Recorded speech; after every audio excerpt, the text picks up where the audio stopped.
This thing we call history, dear friends. It tells us the stories, the heroism, the fears, and the hopes of countless people who have lived through the centuries. Today I will take you back to a time when swords clashed, ships crossed the horizon, and brave men changed their destiny. The age of the Vikings. This age is not only full of warriors, but also of merchants, explorers, and dreamers. In the history of mankind, the influence of this people, who came like a storm from the cold lands of the north, spread across Europe in rings, like a stone thrown into water. Close your eyes and imagine. The cold north wind licks your face. The salty smell of the sea fills your lungs. In the distance, a long, thin ship appears, dancing with the waves. A Viking longship, its sails filled with wind and decorated with a dragon's head. Oh, what stories these ships have seen, what lands they have reached. It was a turning point for Europe. Vikings were landing on Europe's shores, establishing new trade routes and putting their stamp on every society they encountered. But this story is not just about the power of the sword. It is the story of one of humanity's most powerful traits, the spirit of exploration. How did these people from the cold, harsh lands of the north come to cross oceans and discover new worlds? What did they find? Who did they meet? You will see that Vikings were not only warriors, but also master craftsmen, shrewd traders, and inspired explorers. Today, together we will discover why they left their homes and set sail for distant lands, what beliefs they nurtured and what stories they left behind. We will learn how they shook the quiet villages of Europe, but also how they contributed their own culture to the land. Imagine, in the Europe of that time, the word Viking conjured up the same image in everyone's mind: brutal warriors, ravaging raiders. But the reality is much more complex, much deeper than that. So what was the starting point of this period? Were they driven by the harsh conditions of the northern lands? Or was it the search for adventure and riches? Let us travel to the shores of Lindisfarne in 793, the year the Viking Age began. But beware, this journey will not be a smooth one. The story of axes, prayers, and dragon-headed ships begins here. Are you ready? Then let's begin. We go back to that fateful summer morning in 793. Imagine, dear friends, dark shadows rising suddenly out of the morning mist in the cold waters of the northern seas. These shadows were tall ships, crafted by the proud and fearless people of the north. These ships were not just vehicles made of wood, but miracles of survival. Fast, agile, and sea-defying, they were the Vikings' wings that gave them access to distant lands. And that morning, those wings stretched as far as the shores of Lindisfarne, England. Lindisfarne was a quiet monastery, surrounded by lush green pastures and embraced by the sea. It was a place of peace. As the monks' prayers mingled with the morning wind, no one could have imagined that this sacred land would host the beginning of an era in history. But suddenly, those prayers were interrupted by the clatter of swords and screams. When the Vikings came ashore, they had axes in their hands and determination in their hearts. Lindisfarne's riches were not just a trophy for the northern raiders, but a symbol of Europe's unprotected shores. This attack was not limited to the sacking of a monastery. The flames of Lindisfarne were like a message that spread to every corner of Europe. The Vikings have arrived, and nothing will ever be the same again.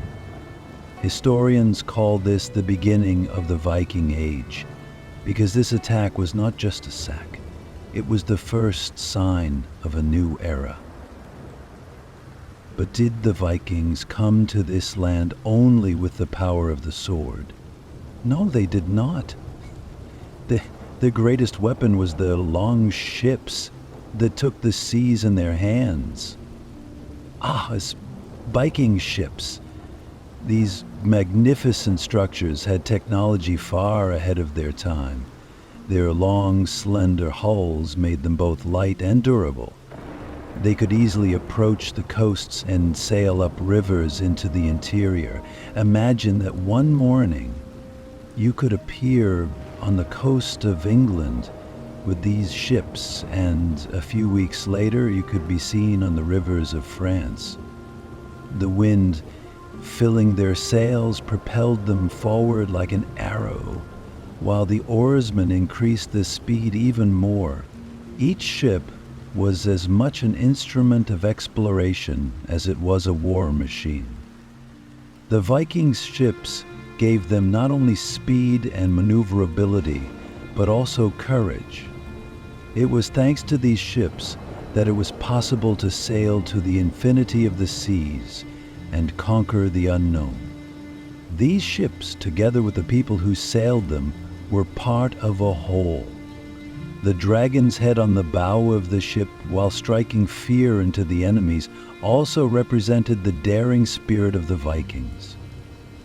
These ships, each crafted like works of art, were the key not only to overseas plunder but also to exploration. Even today, the techniques used in their construction are a source of fascination for maritime historians. The age that began with the flames of Lindisfarne was shaped by tall ships, but this was only the beginning. While the coasts of Europe were littered with the traces of these ships, the Vikings continued to defy the seas and history. But what were the secrets of these legendary sailors? Who were these fearless men, and what lands did the Vikings sail to after Lindisfarne? Let's look for the answers to these questions together in the next episode. My friends, before the smoke from Lindisfarne had cleared, the harsh winds of the north began to whisper new stories. It was as if the Vikings were the storm itself, seeming to disturb the peace in one place and retreating, only to reappear on another shore soon after. In the late 8th century, the north coast of England became the next target of this storm. The Vikings had swords in their hands and eyes full of booty, but in their hearts, besides courage, there was another feeling, a passion to conquer. These first raids were the beginning of a nightmare for many English villages. Imagine, it is early morning, the sky is twilight, the sea calm, and then dark silhouettes looming on the horizon. As the harmonious sound of oars approached, peaceful villages would descend into chaos. Vikings would rush ashore, abandon their ships and rush into the villages. The axes in their hands were not only weapons, but also warnings. We are here, and no one is safe. The coast of northern England was the worst hit by these raids. Villagers would panic at the news of the Vikings' arrival and try to flee as far away as possible. But the Vikings were renowned not only for their speed but also for their mastery of planning. The raids were often timed to coincide with the village's most vulnerable moments, when people were working in the fields and priests were praying in their churches. The Vikings took advantage of these vulnerable moments to pillage villages. However, these raids did not only have physical consequences, they left deep scars on the souls of the local people. The arrival of the Vikings was marked not only by material losses, but also by a culture of fear. People lived in fear of a new attack from the north. At the time, the Vikings were perceived not only as barbarian raiders, but also as a force of nature. The locals saw this as a punishment from God. Prayers became more frequent, candles burned all day long in churches, but no one knew how much good these prayers would do in the face of the Vikings' axes. And what did the Vikings gain from these raids? Gold? Yes, they did. Silver? Absolutely. But what they really gained was fear and chaos, because the Vikings were not just raiders. They were strategists who conquered minds. Their clever raids exposed England's vulnerabilities. What's more, the Vikings didn't just gain riches from these raids, they also fed their passion for discovery. Each new raid meant a new story for them, a new victory. But my friends, the story of the Vikings does not end here. These first raids were only the beginning. Over time, these attacks became more organized, and the Vikings were able to reach not only the coasts, but also inland. They made their way into the heart of England, fighting the locals and setting sail for new settlements. But what did they find deep in these lands? And how did these raids change the future of England? We will look for answers to these questions in the next episode. Are you ready? Dear listeners, when the raids of the Vikings spread across the lands of Europe like a fierce flood carried by the north winds, how wrong those who thought that this flood would bring only plunder and destruction were. The Vikings were not just a passing storm. They were a people who knew how to put down roots in the land they came from and make it their home. This story begins in the 9th century, when the raids began to turn into settlements in the north of England, in a city known as York but called Jorvik by the Vikings. Yorick. The city was at the heart of England's trade routes. It was a center of power and wealth for the Anglo-Saxon rulers of the time. But in 866, Norse sailors came to these lands with different intentions. They no longer just wanted gold or silver. This land was to be their new home.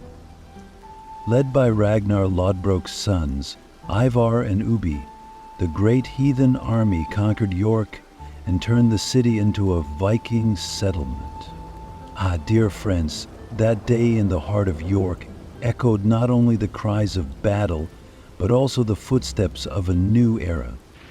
The transformation of Jorvik under Viking rule is a story not only of conquest, but of masterful reconstruction.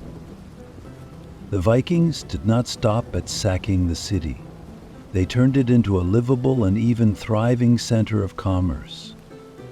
Imagine that the streets were now filled with the voices of Scandinavian merchants and artisans, not just Anglo-Saxon farmers.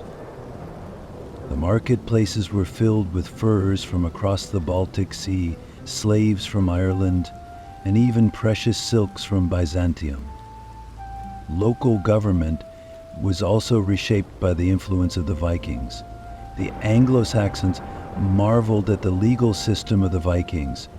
For the Vikings, the people's assemblies, called Thing, were not only a means of governance, but also the basis of justice. In Jorvik, peasants and merchants lived in a system governed by Norse law.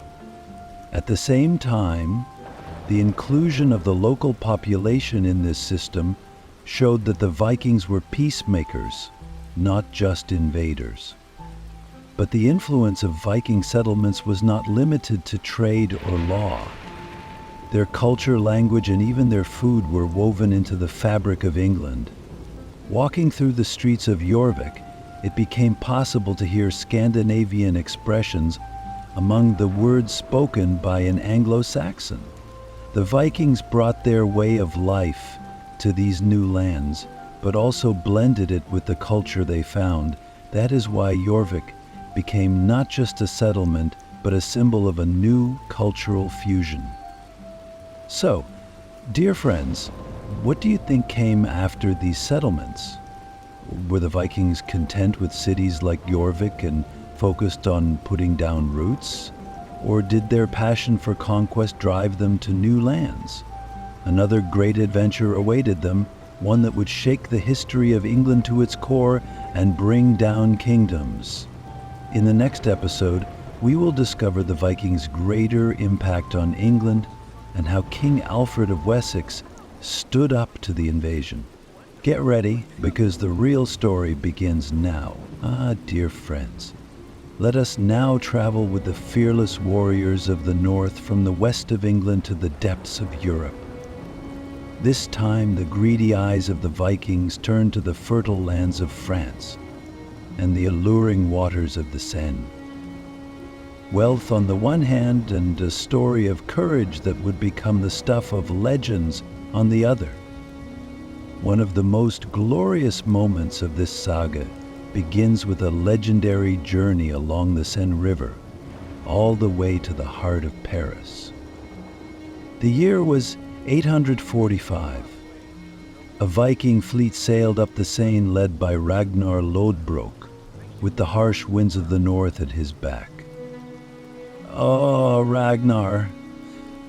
This legendary leader, whose courage and intelligence struck fear into both friends and enemies, was not only a warrior, but also a master strategist. For him, the Seine was nothing less than an invitation to Paris. Viking longships. Those ships. These graceful yet deadly vessels, gliding on the calm waters of the river, were as flawless as if they were the handiwork of the gods. As Ragnar's fleet followed the curves of the Seine, the local people of France were quick to recognize the silent threat. When they heard the Vikings were approaching, farmers fled their homes in fear, merchants hid their goods, and nobles sought refuge in their castles in anxiety. But Ragnar was far beyond these fears. His target was the heart of France. Paris was one of the most important cities of the time. The city was built on both sides of the river and surrounded by walls, but no fortifications were strong enough for the Vikings. When Ragnar arrived at the gates of Paris, the people knew that war was inevitable. The Vikings' attack was swift and relentless. Ragnar's soldiers began a wave of destruction, sacking the outskirts of the city. But to strike the real blow, Ragnar displayed the most important quality a leader must have: patience. As he laid siege to the inner citadel of Paris, he aimed to exhaust the city's resources and the morale of its people. In this moment of desperation, Charles the Bald, King of France, was looking for a way to save the city. War? That would have been an option, but Ragnar's power and the Vikings' audacity made the plan too risky. In desperation, Charles found another way: ransom. Dear friends, this is the ultimate test of a ruler's pride: paying the enemy. But Charles handed over 7,000 pounds of silver to Ragnar to save his people. Ragnar took this fortune and withdrew from Paris with his fleets. But, dear friends, this was not only a victory but also a message to Europe. Vikings are not content with just fighting. Even peace can cost you dearly if you fall into their hands. As Ragnar sailed his ships north along the Seine, he left behind not only a destroyed city, but a legacy of fear and awe. that will live on in history. The people of France would never be the same again. It was a turning point that showed just how great the impact of the Vikings on Europe had been. But, dear listeners, I have a question. While Ragnar Lodbrok and his brave men were winning this victory in Paris, what was happening in other parts of Europe? Were the Vikings only eyeing France? Or had they set their sights on new targets? In the next episode, we will discover how the Vikings took bold steps into new discoveries and adventures. Are you ready? Because the story is just beginning. Dear friends, time marches on. The waves carry the mighty ships of the Vikings deeper into Europe, and the shadow cast over France grows ever thicker. Years after the sack of Paris, another legendary name was now rising at the head of the Vikings. Rollo, a brave warrior, a brilliant leader, and an ambitious man.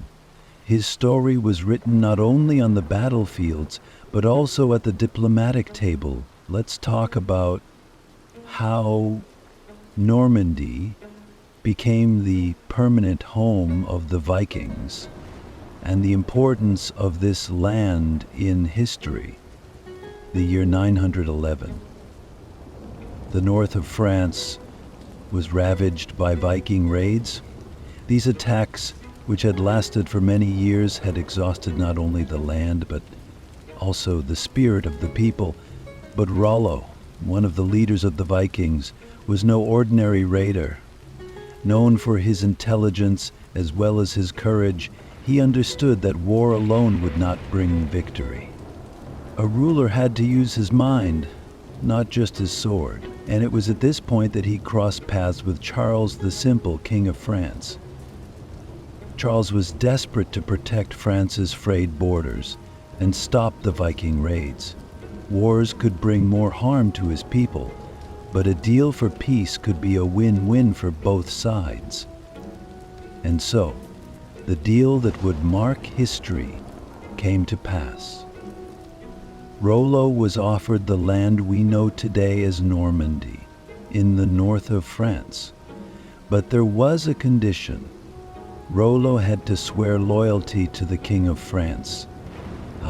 Dear friends, it is not easy to swear loyalty to your enemy, but Rollo accepted this offer because, in his eyes, this treaty meant that the Vikings would have a permanent home. Normandy, which literally means land of the Northmen. When Rollo and his brave men settled in this land, they built not only a homeland, but also a culture. The traditions, languages, and warrior spirit of the Vikings mingled with the life of the French people. Rollo, the new lord of Normandy, proved himself not only as a warrior, but also as a ruler.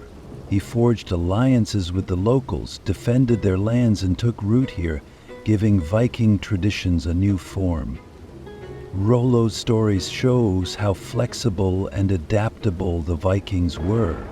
They were not only conquerors, but also people who learned to live in and govern their new lands. Normandy would play a major role in the future of Europe. The Normans rising from this land would change the fate not only of France, but also of England and even the Middle East. But dear friends, this new order that Rollo started in Normandy was only the beginning. In the centuries to come, the Normans, with the blood of the Vikings, would rise to the stage of history and become a power that would shake the world. Now I ask you, how would this power rising from Normandy affect the rest of Europe? What legends would Rollo's descendants write? In the next episode, we will talk about the Norman conquest of England and how the Vikings continued their legacy. Get ready, because our story's getting deeper and deeper. Ah, my dear friends, from the soft soil of Normandy, let us now turn our gaze to the cold winds of the north, to the vast blues of the open seas. The Vikings, with their brave hearts and ships, not only challenged the settled peoples of Europe, but also set their sights on the unknown, on lands that remained white spaces on maps. This spirit of exploration led them to the untouched paradise of the north, Iceland. But this was no ordinary paradise. It was a land where the fury of volcanoes and the silent might of glaciers coexisted. A land where nature displayed its full power. According to legends, the discovery of Iceland was pure coincidence. In the mid-9th century, when Norwegian sailors set sail westward, they had other destinations in mind, but the sea is always ready to disrupt your plans. When a ship, drifting and lost in storms, finally sighted land, it was clear that this land was unknown to anyone. That first view revealed the island's misty hills and vast expanses of land that looked out to sea. Iceland had been found, but it had not yet become a homeland. Civil unrest in Norway and the king's struggle for power had forced many Vikings to leave their homeland. Under the oppressive rule of the Norwegian king, free-spirited Vikings were looking for a new home. Iceland was the answer to this desire for freedom. The first great wave of immigration began in the 870s, and those who came to the island were filled with the intention of building not only a new land, but a new life. However, dear friends, a challenging nature awaited these new guests that Iceland welcomed. The land was fertile, yes, but with a short summer and long, harsh winters. The winds blew with a fury that made you feel the cold to your bones. The black winter tested all living things, but the Vikings were used to the harsh face of nature, accustomed to living on the rocky coasts of Norway. They managed to adapt to the geography of Iceland. They established small valleys where they could farm, subsist on livestock, and the island's seas offered them an endless resource for fishing. The Vikings who settled in Iceland didn't just build a life, they also built a new society. They created their own political order and developed a system based on freedom and equality. The Icelandic Alþingi, the world's first parliament, was founded on this land. Annual meetings brought the island's leaders together and helped find peaceful solutions to problems. In these meetings, not only leaders but also ordinary people could make their voices heard. Iceland became a place where the democratic spirit of the Vikings shone brightest. Ah, my dear friends, this remote island has become not only a home, but also a cultural treasure. Legends, sagas, and poems were born here. The inhabitants of Iceland would create some of the greatest treasures of oral literature of the Viking world. Even today, the Icelandic sagas stand as unique works that tell of the life, beliefs, and struggles of the Vikings. Iceland was not the end point of the Viking spirit of exploration.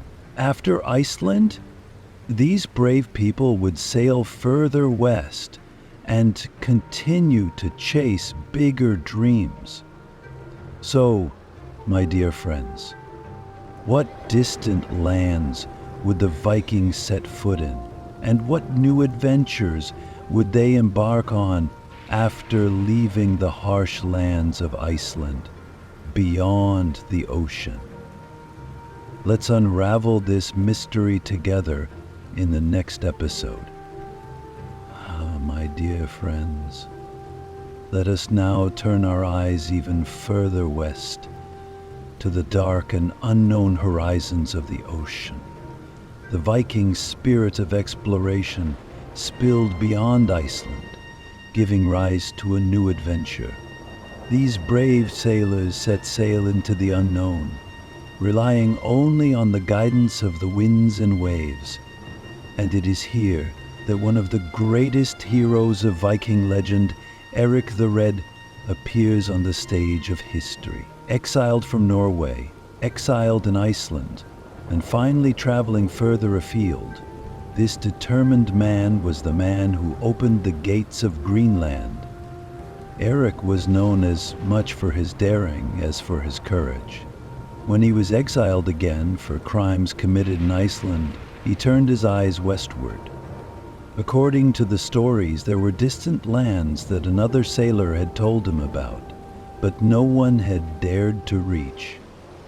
Eric set sail to see these lands and found a world of ice, but he saw this cold and harsh land not only as a danger, but also as an opportunity for a new beginning. When he set foot in Greenland, amidst white glaciers and lush green valleys as far as the eye could see, he heard the call of the future. When Eric returned to Iceland, he described his new discovery with great skill. He called it Greenland, meaning green country, so that people would believe that this land was fertile and habitable. And indeed, many people moved to Greenland under Eric's guidance. The Vikings migrated to this harsh land to build a new life and survived, even though it was a constant struggle with nature. Eric the Red, not only an explorer but also a leader, laid the foundations for Viking settlements in Greenland.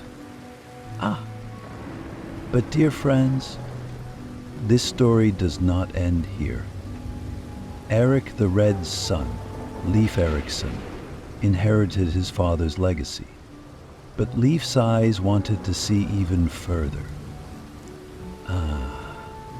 Another story told in Iceland spoke of bigger and richer lands to the west. With great excitement and determination, brave Leif set out to explore these lands. This was a time when the Vikings began to push not only the borders of Europe, but also the borders of the world. Leif first sailed westward from Greenland. After exploring a series of islands, he finally reached a large landmass. Today we know that he named this land Vinland, the land of wine. Vinland was a place full of nature's riches, forests, fertile land, and an abundance of vineyards. But it was not only the riches of nature that made it stand out. It was also a symbol of a whole new world for the Vikings. After landing in Vinland, Leif and his team stayed here for a while. They camped, explored nature, and even met the locals. These indigenous people were very different from the other peoples the Vikings had encountered. They too were struggling to survive, living in harmony with nature. But the Vikings' presence could not keep this peace for long. In time, conflicts arose, and Leif Erikson had to return to Greenland with his team. Nevertheless, Vinland remains one of the greatest adventures in Viking history. Greenland and Vinland represent the greatest triumphs of the Viking spirit of exploration. Eric the Red's stubbornness and Leif Erikson's courage made them immortalized not only on the seas, but also on the pages of history. Even today, these stories are remembered as symbols of man's curiosity for the unknown, courage, and the search for innovation. But my dear friends, this story does not end here. The Vikings not only explored these new lands, but also left their traces in cultural interactions with people all over the world. So, what was the Vikings' legacy in these distant lands? And beyond exploration, What struggles were going on in the lands of their birth? Ah, my dear friends, when the first storm of the Viking Age broke on the shores of Lindisfarne, it was only the beginning. The warriors of the north would sweep across Europe like a terrifying wave from across the raging seas. But this wave was not just a deluge that washed ashore and receded.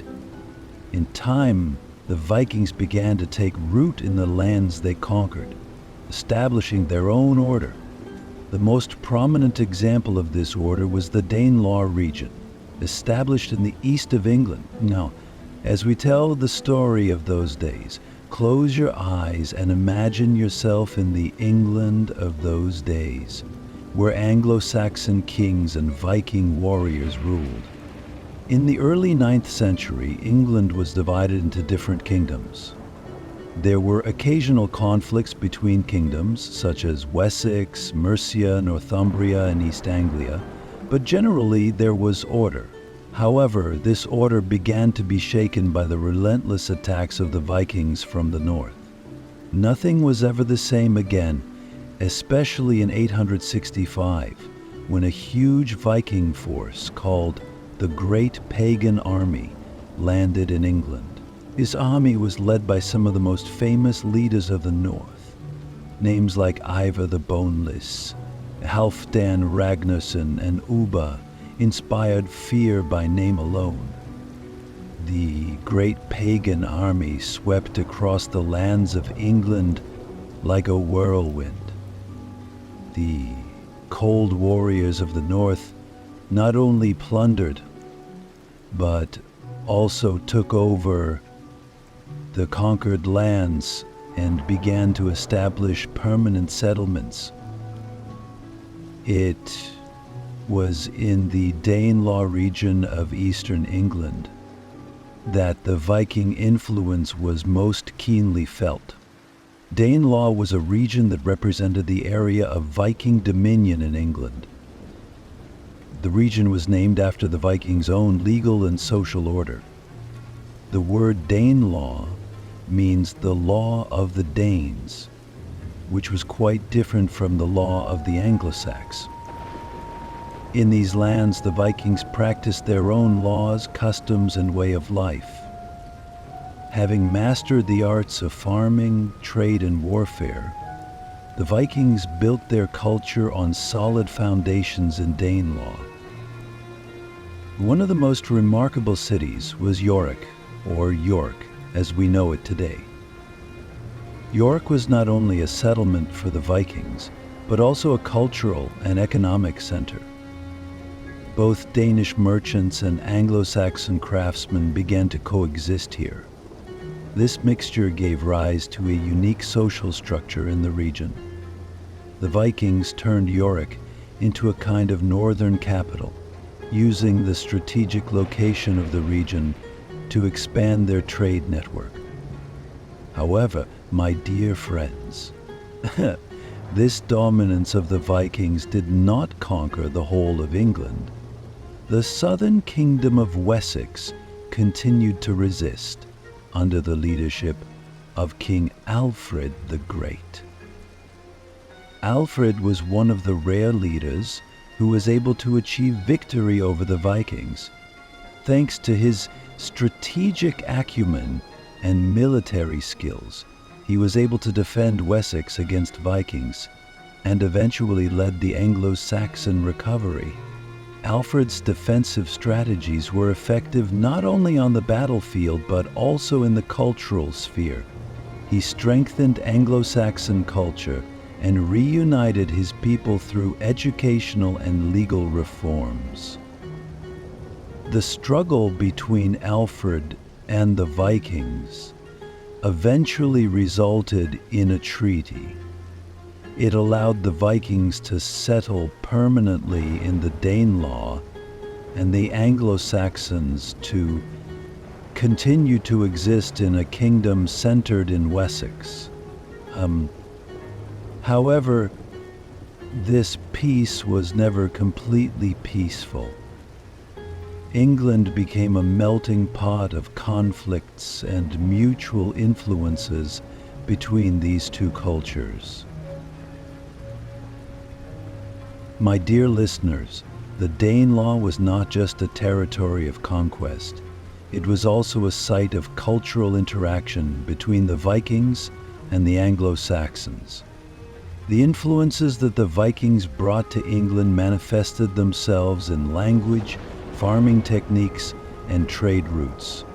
Even today, we can see traces of the Viking language in some of England's place names.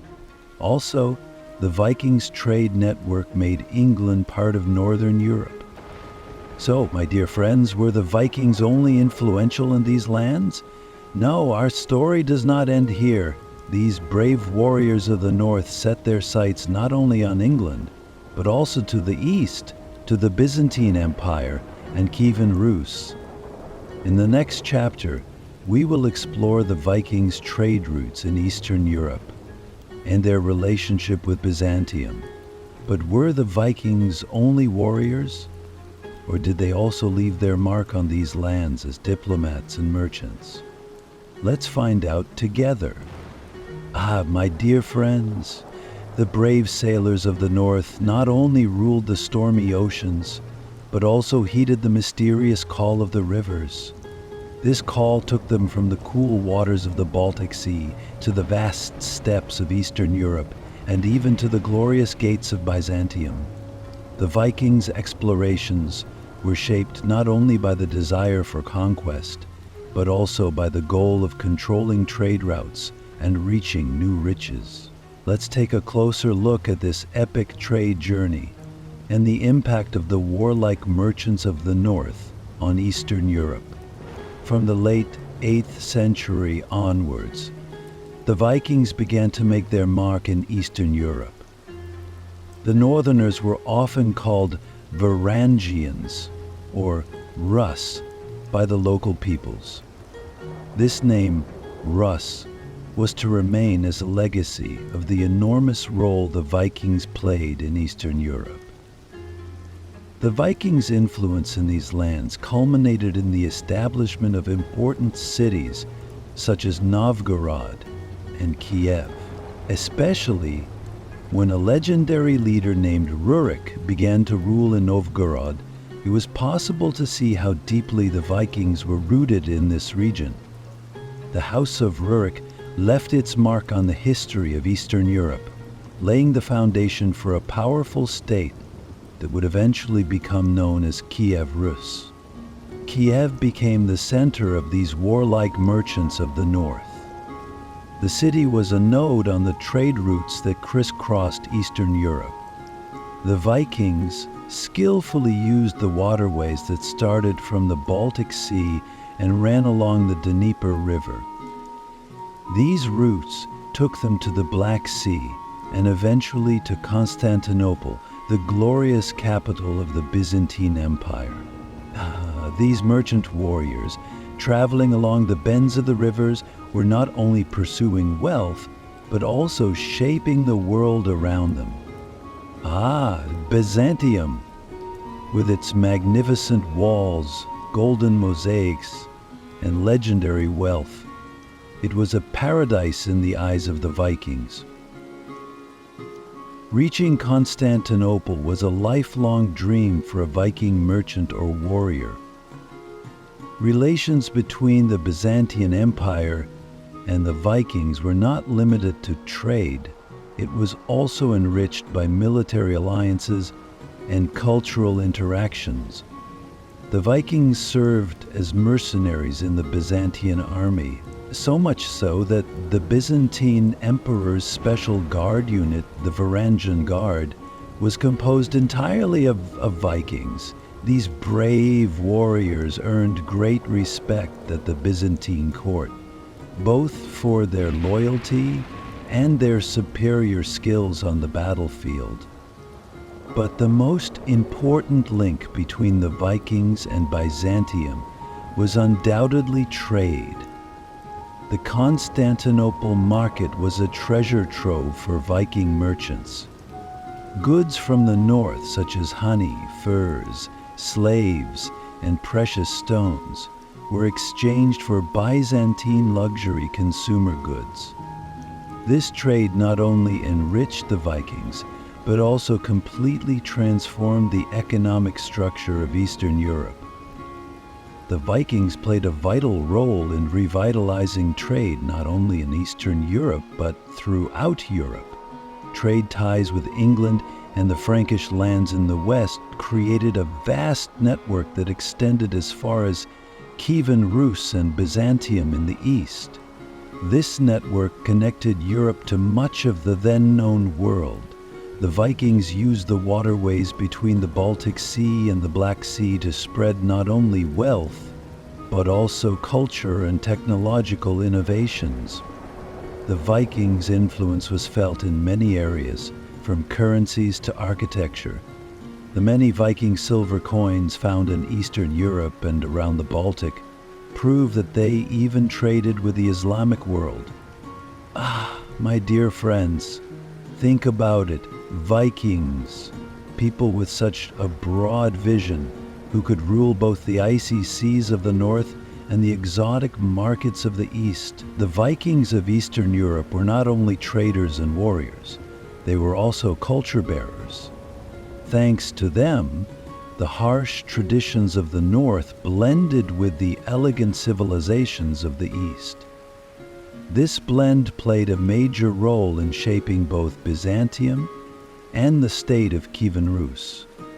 In particular, the Byzantine understanding of Christianity would, through the Vikings, become the official religion of Kievan Rus as well, profoundly influencing the cultural identity of this region. My dear viewers, the deep traces left by the Vikings on these trade routes are seen as a great legacy not only for historians, but also for today's world. But the story of the Vikings does not end here, because in their next adventure these brave sailors would leave their mark not only in Eastern Europe, but also in the Mediterranean. So what adventures did the Vikings embark on in Sicily and the Mediterranean? What did they discover in the warm lands of the south? Let's find the answers to these questions together. My dear friends, the adventures of the Vikings were not only on the battlefields, where swords clashed, or in the exciting markets of trade. Their story was also shaped by a spiritual transformation, a great change that resonated deep in their faith. When these brave warriors and traders of the North were introduced to Christianity, they entered not just a religion, but a whole new worldview. It transformed every aspect of Viking society and laid the foundations for a people who would go down in history as the Normans. Let's explore this epic transformation from north to south together. The Vikings' early beliefs were based on paganism, glorifying the forces of nature and the old gods. Gods like Odin, Thor, and Freya were not only mythological figures in Viking culture, but also symbols of war, fertility, and the search for wisdom. But from the 9th century onwards, the Christian world they encountered during their raids into Europe began to have a profound impact on the Vikings. The monasteries and churches they encountered, especially in England and Frankish lands, were their first experiences of Christianity. Initially, these holy places were seen as a storehouse of booty for the Vikings. Over time, however, they realized the wisdom and spiritual peace within these places. The Vikings, who were forcibly converted to Christianity at first, learned to blend this new faith with their own culture. It was only when their leaders embraced the new faith that the Vikings truly embraced Christianity. In the late 10th century, King Olaf Tryggvason of Norway became one of the first great leaders to convert to Christianity. Olaf not only changed his own spiritual journey, but also involved his people in the Christianization process, either by force or persuasion. As a result, pagan temples were destroyed and churches built in their place, marking the end of one era and the beginning of another for the Vikings. One of the most dramatic examples of this transformation occurred when the Danish king, Harald Bluetooth, converted to Christianity and spread it throughout his country. Bluetooth's decision completely transformed the religious identity of the Vikings and integrated them into the Christian world of Europe. But this process brought not only religious, but also cultural and political transformations. Now let's take a look at the extraordinary adventure of the Vikings in France. Reaching the northern coast of France, these sailors were not content with raiding. They managed to establish a permanent home here. The Frankish kingdom was tired of the constant Viking raids and was looking for a solution to this threat. In 911, the Frankish king Charles the Simple made a treaty with the Viking leader Rollo. The treaty gave Rollo the Duchy of Normandy, and the Vikings became one of the most important political actors in Europe. Normandy became a melting pot of the warrior traditions of the Vikings and Frankish culture. Here the Vikings experienced not only a religious but also a cultural transformation, forging a deeper connection with Christianity. This people would now be known as the Normans. The Normans soon became a powerful influence not only in France, but throughout Europe, opening the doors to a new era in history. The Normans left lasting traces not only in their own region, but also in many parts of Europe. The conquest of England by the Normans in 1066 is recorded as one of the most important events in history.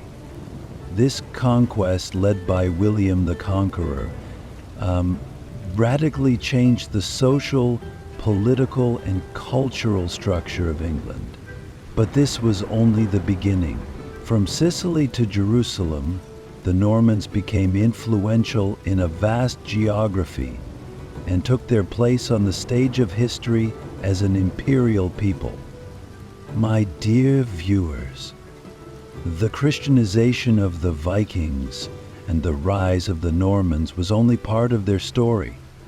But this was not the last saga of the brave peoples of the North.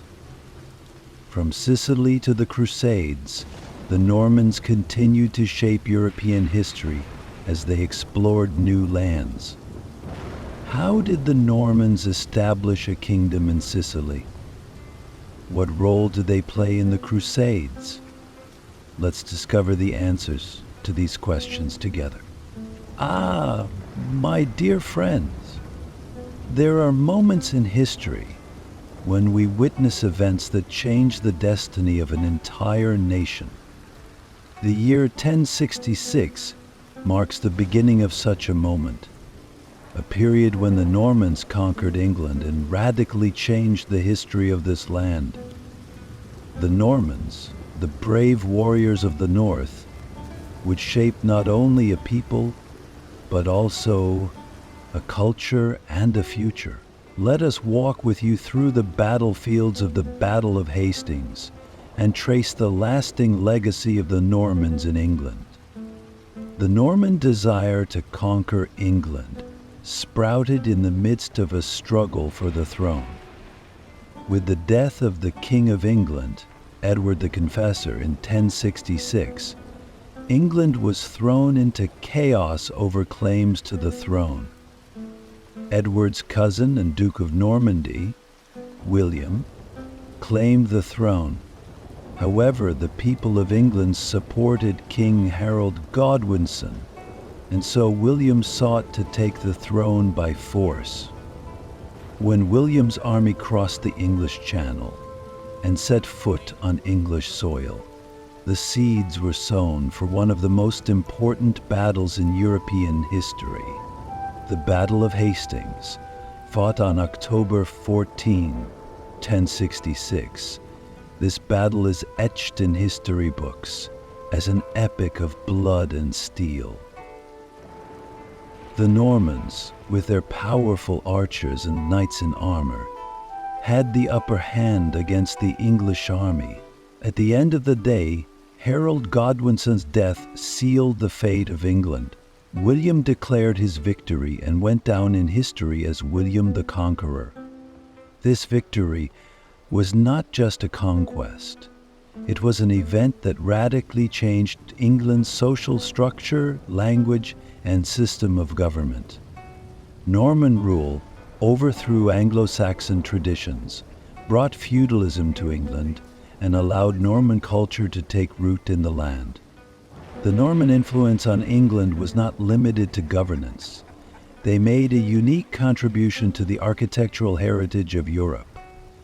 The Normans wanted to show not only their victory, but also their power and permanence in the lands they conquered. For this reason, they built castles and cathedrals and left their mark. Norman architecture is part of the architectural movement we know today as the Romanesque style. This style is characterized by massive stone walls, arched structures, and simple but impressive ornamentation. One of the Normans' greatest works of architecture, the Tower of London, rose as a symbol of their military genius and architectural skill. This castle was not only a defensive structure, but also a sign of power. Likewise, Durham Cathedral, built by the Normans, became one of the most magnificent religious buildings in England. These monuments proved that the Normans were not only warriors, but also civilization builders.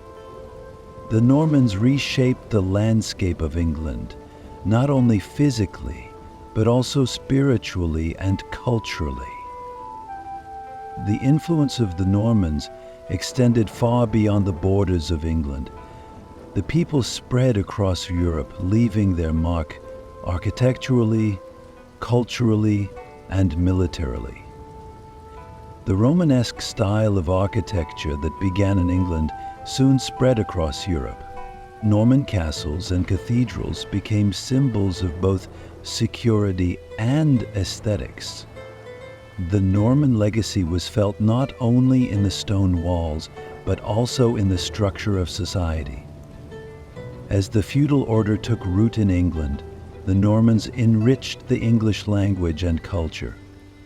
Words of French origin were incorporated into English, and this interaction between the two cultures made England more cosmopolitan. My dear friends, the story of the Normans does not end here. Their success in England was only one part of their relentless ambition. Turning their eyes to the Mediterranean, they reasserted themselves by establishing a kingdom in Sicily. But this new adventure was not just a story of conquest. So what kind of kingdom did the Normans in Sicily create? What cultural and political transformations did they bring about in the warm waters of the Mediterranean? Let's discover the answers to these questions together. My dear friends, I will now take you back to one of the most turbulent and epic periods in history. The Norman conquests from Europe to the Mediterranean had shown the world their courage and strategic acumen. But in the shadow of these successes, an even greater struggle was taking shape: the Crusades. In these holy wars, the Normans left their mark on the stage of history, not only as soldiers, but also as leaders, conquerors, and founders. Tracing their footsteps on the painful paths of the First Crusade is a unique journey into the depths of history. In 1095, Pope Urbanus II made an appeal at the Council of Clermont, inviting knights from all over Europe to recapture Jerusalem from the Muslims. For the Normans, this call represented a new challenge. Known for their warrior spirit and devotion to their religion, the Normans saw this invitation as both a sacred duty and a gateway to new victories. One of the most remarkable leaders of the Normans in the Crusades was Bohemond of Taranto, who is often associated with names such as Godefroy de Bouillon. With a history of victories in Sicily and southern Italy, Bohemond was known not only for his physical strength, but also for his military genius.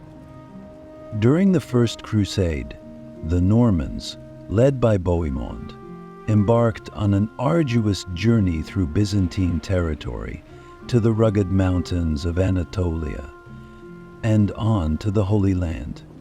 The dangerous lands of Anatolia were an obstacle that tested the courage of the Crusader armies.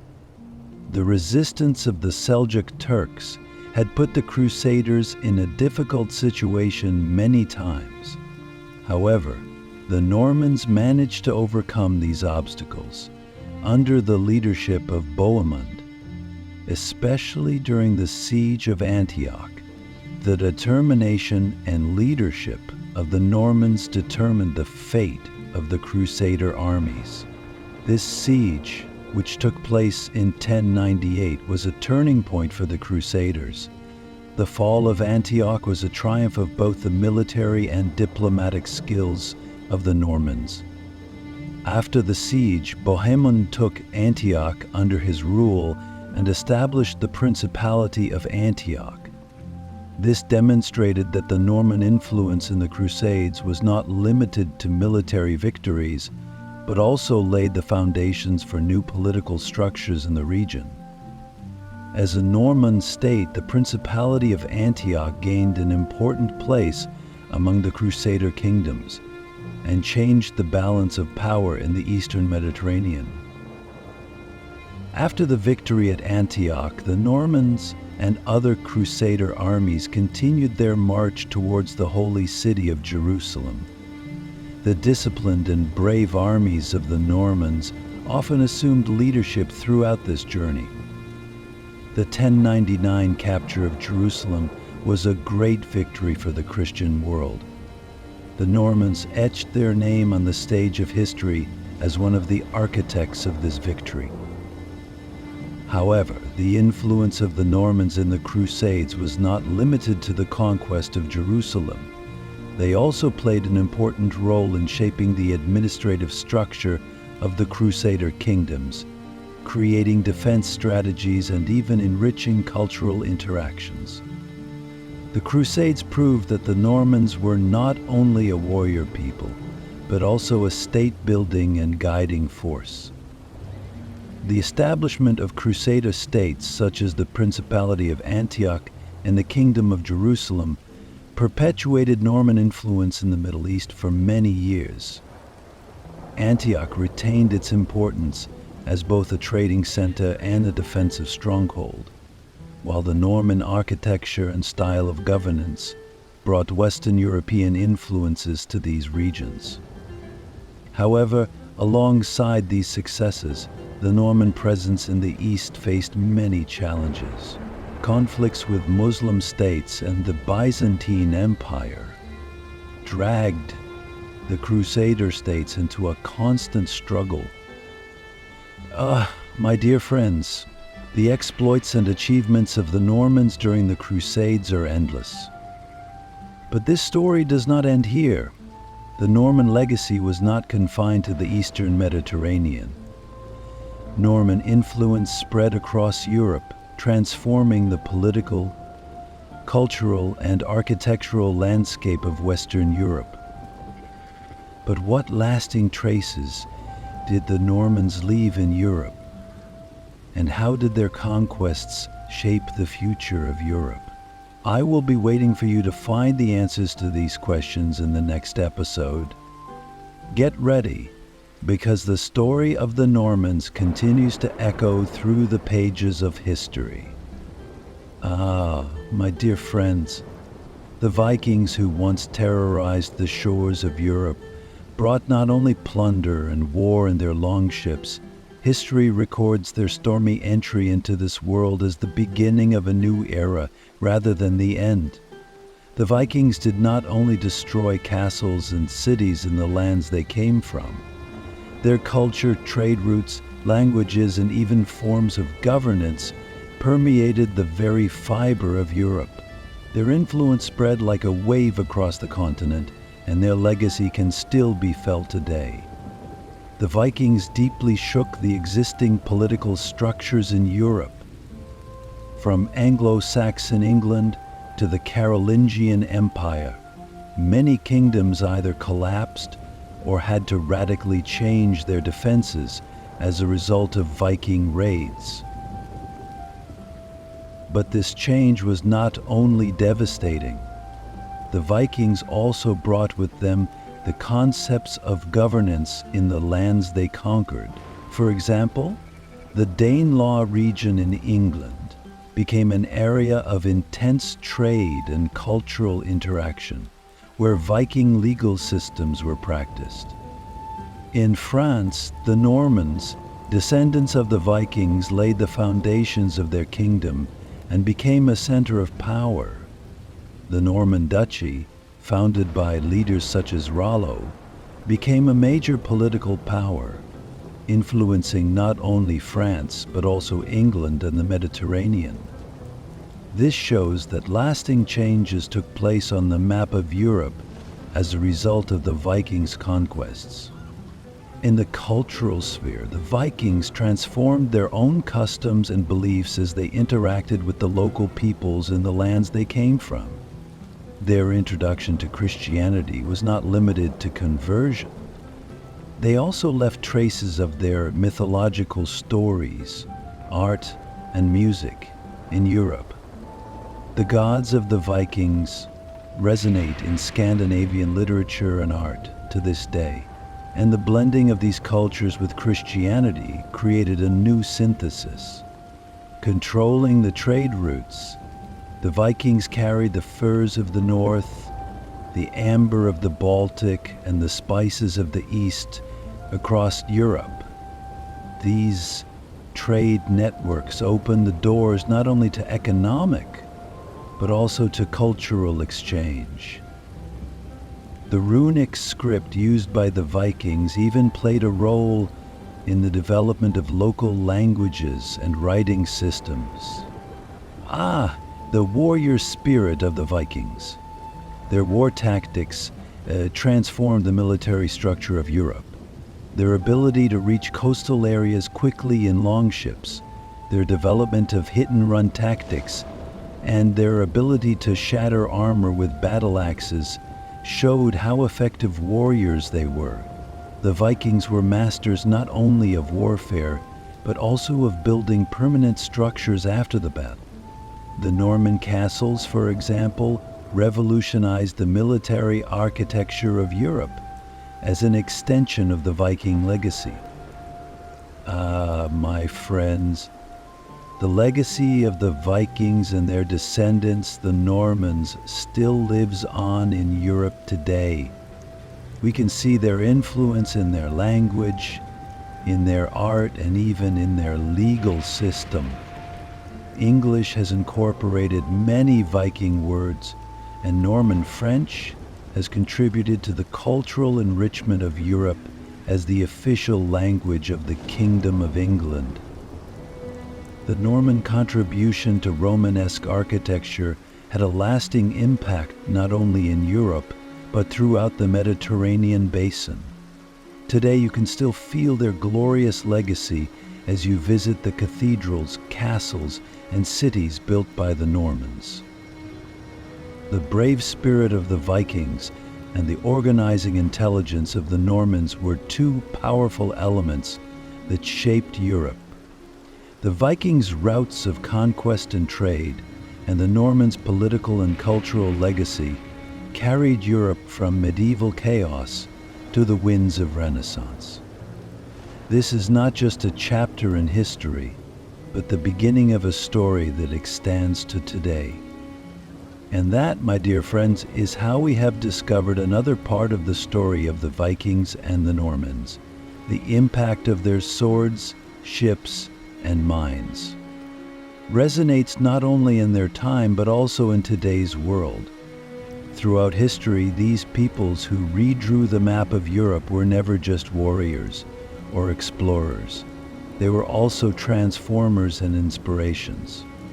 The Vikings and Normans not only left their mark in Europe, but also across the oceans. Their story echoes in the discovery of the New World. But to which ports and continents will this story take us? The Vikings are said to have reached the Americas, but how did this discovery change world history? Let's look for the answers to these questions in our next meeting, because history has many more stories to tell us and each one will fascinate us a little more.